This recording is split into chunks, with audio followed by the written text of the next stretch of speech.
Have you ever wondered why you work harder than ever, but still can't seem to get ahead? Why your money buys less each year, even when you earn more? That's not by accident. Our money hasn't just changed, it has been systematically devalued. Today, I'll show you how the financial system was built to benefit a few and how you can break free. Like, comment, share, and subscribe. This video could change your financial future. 2 historical moments that changed our money forever. Let's begin with 2 events that silently redefined the value of your money forever, and most people don't even know they happened. These moments didn't just change financial policies. They changed the rules of economic survival. 1913, the creation of the Federal Reserve. Before 1913, the U.S. didn't have a central bank. Money was backed by gold, and inflation was nearly flat for over a century. Every dollar represented a portion of tangible wealth. But with the Federal Reserve's creation, the government gained a powerful new tool: control over the money supply.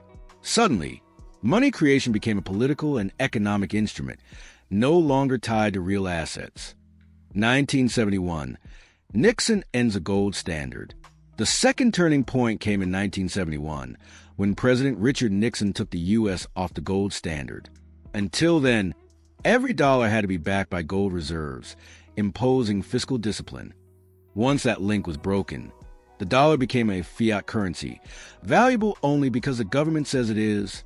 Since then, central banks worldwide adopted similar models, enabling endless money printing and long-term currency devaluation. And once money could be printed endlessly, inflation was no longer an accident. It became a feature baked into the system. The crushing effect of inflation on your buying power inflation is often called a silent killer of wealth. It erodes your purchasing power slowly but steadily, without requiring any action on your part. You don't need to spend. Just holding cash costs you.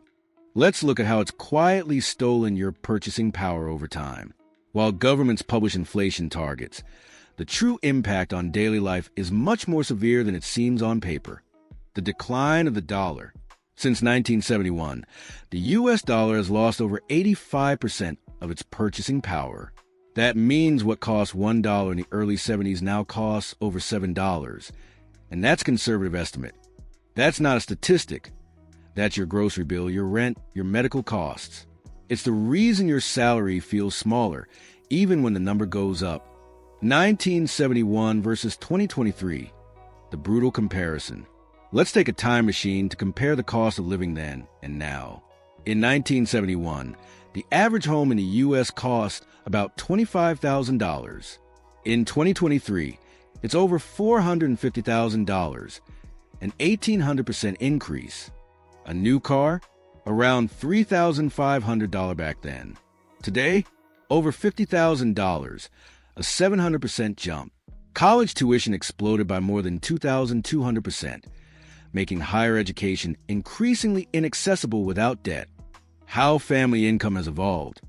And not for the better in the early 1970s. Most households could thrive on a single income. The typical setup? One working parent, one stay-at-home caregiver. That model provided both financial and emotional stability. Today, dual-income households have become the norm, not by choice, but by necessity. Even 2 professionals often struggle to maintain a decent lifestyle in major cities. Why 2 incomes aren't enough? It's not just inflation. It's the system's design. The dollar buys less, so more labor is needed to maintain the same lifestyle. Yet, working more doesn't always mean living better. Even with 2 incomes, many families still struggle to cover rent, groceries, childcare, and healthcare. In many places, this is considered the new middle class. Real-life example. In cities like Toronto, Sydney, or San Francisco, even high-income earners feel pressure. A couple earning $200,000 annually may still need to take on debt to buy a modest home. 2 professionals earning 6 figures might still be unable to afford a decent home without massive debt. More income is not translating into more freedom. It's covering basic survival. So the question becomes, if working harder is enough, what is? Working for money versus investing for wealth. Most people are taught to work, earn, and save. That mindset made sense when money retained its value. But in today's world, Saving alone no longer builds wealth. It just delays the pain of inflation. The poor work for money. The rich make money work for them. When you trade time for money, you're stuck in a loop. The money you earn loses value every year. It's like running on a treadmill that's constantly speeding up. But when you invest, your money grows. That's the real game. The wealthy don't rely on a paycheck. They rely on assets that generate returns regardless of time or effort.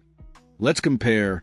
Saver earns $60,000 per year, saves 10% annually. After 10 years, has $60,000, but adjusted for inflation, maybe just $45,000 in today's money. Investor earns the same, but invests 10%. In 10 years, with average returns, may have over $100,000 and growing. But to invest wisely, you need to understand the system you're in and who really profits from it, how the economy really works, and who it favors. Here's a simple but powerful breakdown. Consumers spend, businesses profit, investors grow wealthy.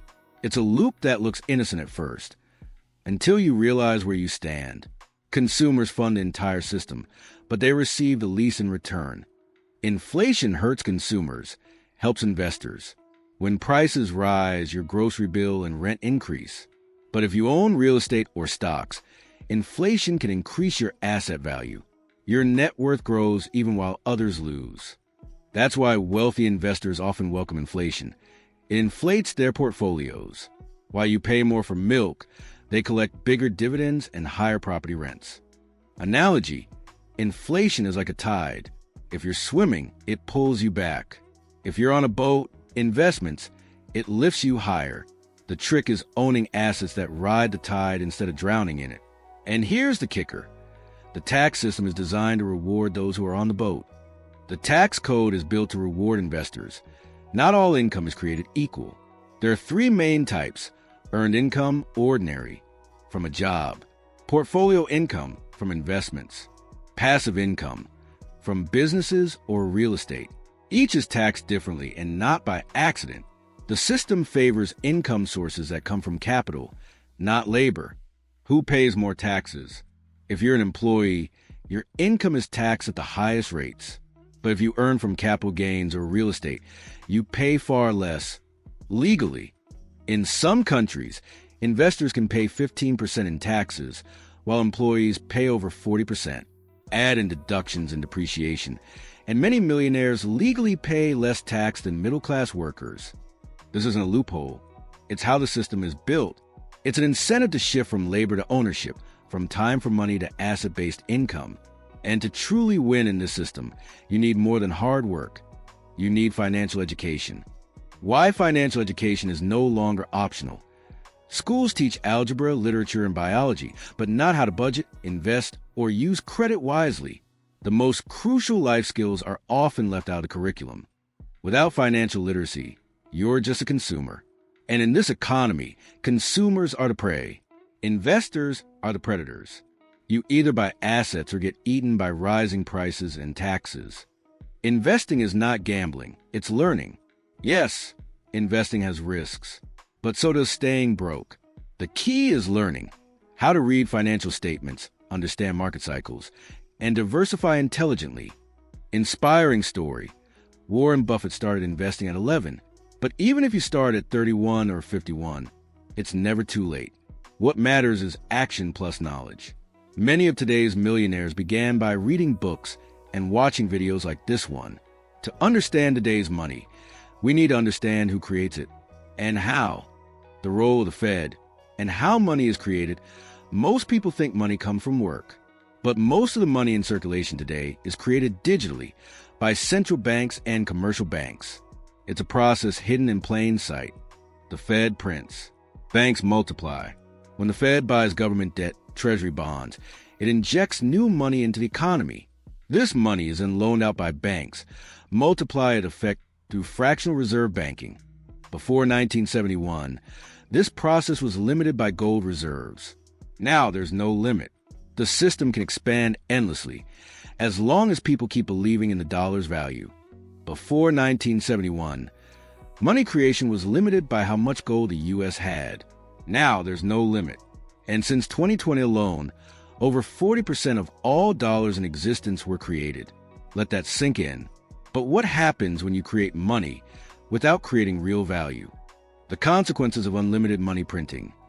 The answer is inflation, or what economists call a hidden tax. It reduces your money's value without showing up as a line item on your paycheck or bank statement. How inflation is an invisible thief. Let's say you had $10,000 saved in 2010. If inflation averaged just 3% per year, your money lost almost 30% of its value by 2023 without you spending a cent. That's the danger of saving in fiat currency. It quietly punishes prudence unless you convert that money into appreciating assets. Inflation helps debtors, hurts savers. Governments love inflation. It makes their debt cheaper to repay. But for you, it makes saving a losing game. That's why real financial security requires owning assets, not just stacking cash. Real-world impact. In countries like Argentina, Venezuela, or even Turkey, inflation has wiped out generations of savings. While those are extreme examples, the principle is global and universal. So if inflation isn't going away, what should we expect next? What the future holds, and how to protect yourself. Here's the truth. Central banks don't aim to eliminate inflation. They aim to control it. The goal is not stability, but slow, predictable erosion of value. The target is 2% inflation forever. That means prices are expected to double roughly every 35 years. If your income doesn't grow faster, you fall behind. Permanently. The new reality, the cost of living will keep rising. Wages won't keep up. The only way to stay ahead is to own assets that grow in value. Strategies to protect and grow wealth. Learn how money and taxes really work. Invest in inflation-resistant assets like real estate, commodities, and index funds. Build income streams that aren't tied to your time. Focus on skills that increase in value with age and automation. Your money will never be the same, and pretending otherwise is financial suicide. The system isn't broken. It works perfectly, just not for you. Unless you learn the rules and start playing like the wealthy do. Don't just work harder, work smarter.